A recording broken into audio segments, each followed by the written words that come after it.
हिंदू पौराणिक कथाओं के विशाल और चक्रीय ताने बाने में समय एक सीधी रेखा नहीं है, बल्कि निर्माण, संरक्षण और विनाश का एक दोहराव वाला चक्र है। इस भव्य ब्रह्मांडीय नाटक के भीतर भगवान विष्णु संरक्षक के रूप में खड़े हैं। वह दिव्य शक्ति जो संतुलन और धर्म को बनाए रखती है। वह विभिन्न रूपों या अवतारों में नश्वर लोक में अवतरित होते हैं, जब भी अधर्म या अधार्मिकता दुनिया को निगलने की धमकी देती है। वराह अवतार इन शक्तिशाली और महत्वपूर्ण अभिव्यक्तियों में से एक है। वह स्वर्गीय वराह हैं, एक ऐसा रूप जो एक जंगली जानवर की कच्ची, अनियंत्रित शक्ति को सर्वोच्च सत्ता के दिव्य ज्ञान और उद्देश्य के साथ जोड़ता है। यह अनूठा रूप संयोग से नहीं चुना गया था। यह एक विशिष्ट संकट की एक विशिष्ट प्रतिक्रिया थी, एक ऐसी कहानी जो व्यवस्था और अराजकता, अच्छे और बुरे के बीच शाश्वत संघर्ष को उजागर करती है। वराह की कहानी ब्रह्मांडीय संक्रमण के समय शुरू होती है, एक नए कल्प की सुबह में या ब्रह्मा के एक ब्रह्मांडीय दिन में, जो निर्माता देवता है। विघटन की अवधि के बाद ब्रह्मा नए सिरे से निर्माण की प्रक्रिया शुरू करने के लिए तैयार थे। वह अपने कमल पर बैठे थे, सोते हुए विष्णु की नाभि से निकलकर, और आगे के विशाल कार्य पर विचार कर रहे थे। हालांकि उन्हें जल्द ही एक गंभीर समस्या का पता चला। पृथ्वी, जिसे भूदेवी के नाम से जाना जाता है, गायब थी। उसे चुरा लिया गया था, ब्रह्मांड में उसके सही स्थान से दूर खींच लिया गया था और गर्भोदक महासागर के आदिम जल में छिपा दिया गया था। ब्रह्मांडीय चोरी के इस कृत्य ने ब्रह्मांड को अंधेरे और अनिश्चितता में धकेल दिया, निर्माण की प्रक्रिया को ठीक से शुरू होने से पहले ही रोक दिया, जिससे एक दिव्य हस्तक्षेप के लिए मंच तैयार हो गया। भगवान वराह विष्णु के 10 मुख्य अवतारों में तीसरे हैं, जिन्हें दशावतार के नाम से जाना जाता है। उनकी कल्पना आश्चर्यजनक और प्रतीकात्मक है। उन्हें या तो एक पूर्ण वराह के रूप में या एक मानव शरीर और वराह के सिर के साथ एक संकर आकृति के रूप में दर्शाया गया है। उनके पास अपार शक्ति है, जो पूरी पृथ्वी को अपने शक्तिशाली दांतों पर उठाने में सक्षम है। उनका रूप प्रकृति की सबसे आदिम शक्तियों से संबंध का प्रतिनिधित्व करता है, फिर भी दिव्य चेतना द्वारा निर्देशित होता है। यह अवतार केवल शारीरिक शक्ति के बारे में नहीं है, यह अज्ञानता और अराजकता की गहराई से ज्ञान, धर्म और जीवन को बचाने के कार्य का प्रतिनिधित्व करता है। वराह की कहानी हमें याद दिलाती है कि जब सब कुछ खोया हुआ और अंधेरे में डूबा हुआ लगता है, तब भी एक दिव्य शक्ति हमेशा उत्थान और व्यवस्था बहाल करने के लिए तैयार रहती है। इस अवतार का महत्व धर्म की अवधारणा में गहराई से निहित है। जब प्राकृतिक व्यवस्था अहंकार और लालच से बाधित होती है, जैसा कि राक्षस हिरण्याक्ष द्वारा व्यक्त किया गया है, तो विष्णु एक ऐसा रूप लेने में संकोच नहीं करते हैं जो विशिष्ट खतरे का मुकाबला करने के लिए सबसे उपयुक्त है।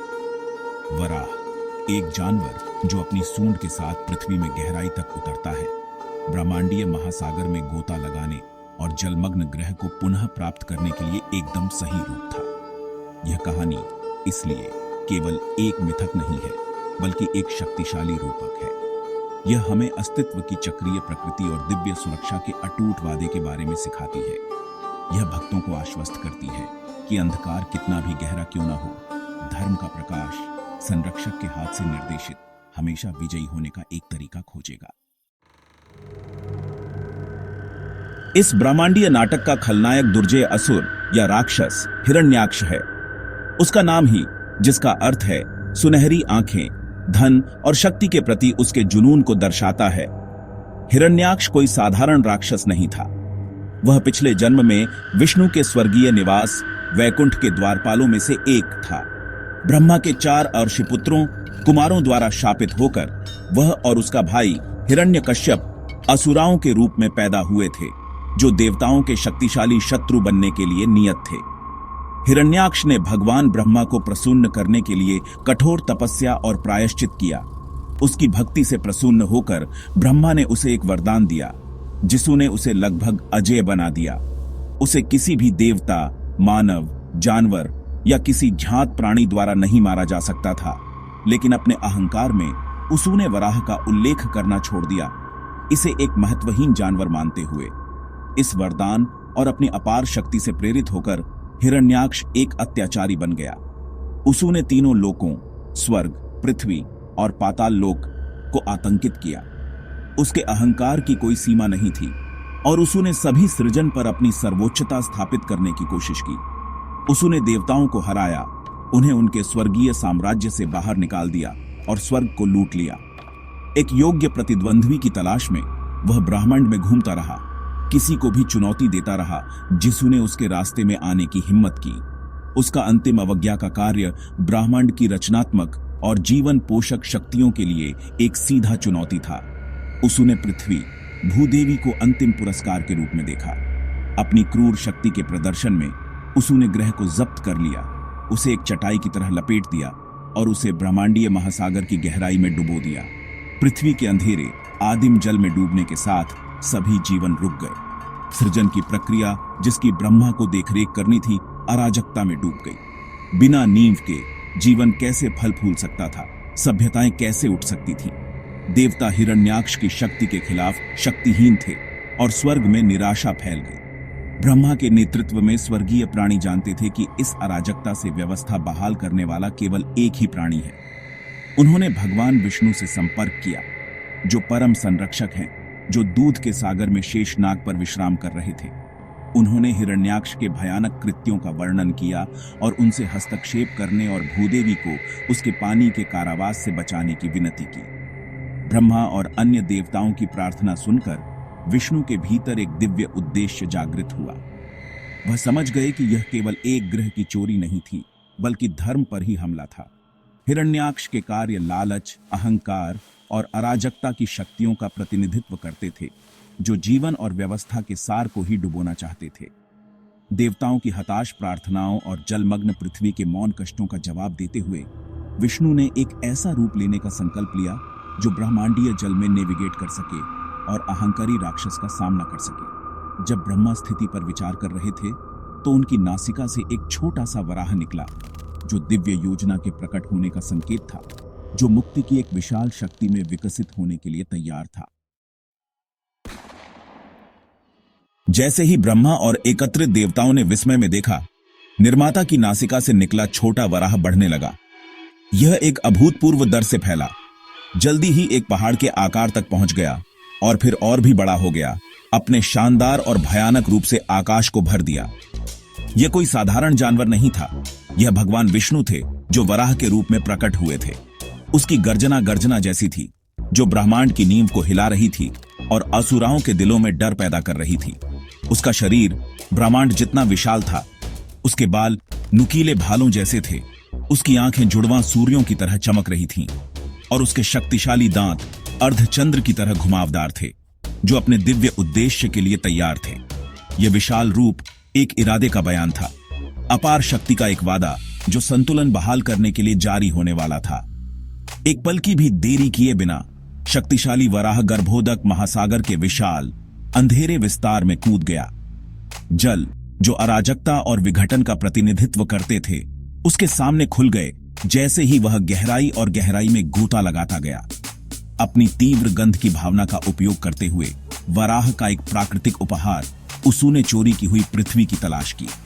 ब्रह्मांडीय महासागर एक खतरनाक जगह थी, जो खतरों और भ्रम से भरी थी, लेकिन वराह का दिव्य उद्देश्य उसे गहरे पानी के माध्यम से मार्गदर्शन करता था। एक लंबी खोज के बाद उसे अंततः भूदेवी मिली, जो असहाय और अकेली समुद्र के तल पर पड़ी थी। बड़े कोमलता और देखभाल के साथ उसने उसे गंदगी से धीरे से उठाया और उसे अपने शक्तिशाली चमचमाते दांतों पर सुरक्षित रूप से रखा। उसे सतह पर वापस लाने की तैयारी कर रहा था। जैसे ही वराह ऊपर चढ़ने लगा, उसका रास्ता क्रोधित हिरण्याक्ष ने रोक दिया। राक्षस ने गर्जना सुनी थी और जांच करने आया था, केवल एक विशाल वराह को अपनी जीत ले जाते हुए पाया। क्रोध और अहंकार से अंधा होकर वह अपने सामने दिव्य प्राणी को पहचानने में विफल रहा। तुम बस जंगल के एक जंगली जानवर हो, उसने ताना मारा। तुम्हारी हिम्मत कैसे हुई मेरी संपत्ति को छूने की? मैं तुम्हें फाड़ दूंगा और तुम्हें यम के निवास मृत्यु के देवता के पास भेज दूंगा।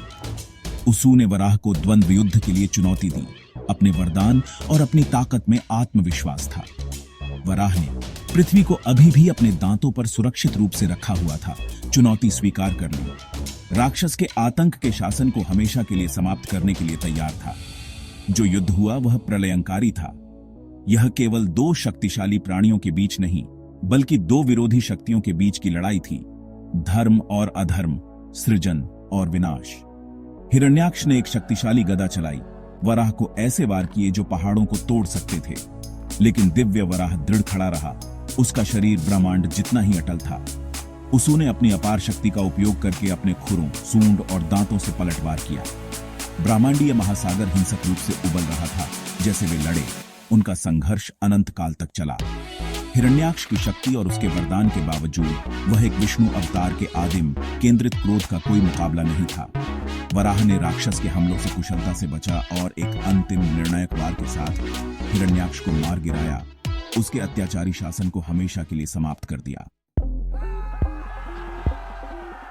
हिरण्याक्ष के पराजित होने और उसके अधर्म के समाप्त होने के साथ भगवान वराह का प्राथमिक मिशन पूरा हो सकता था।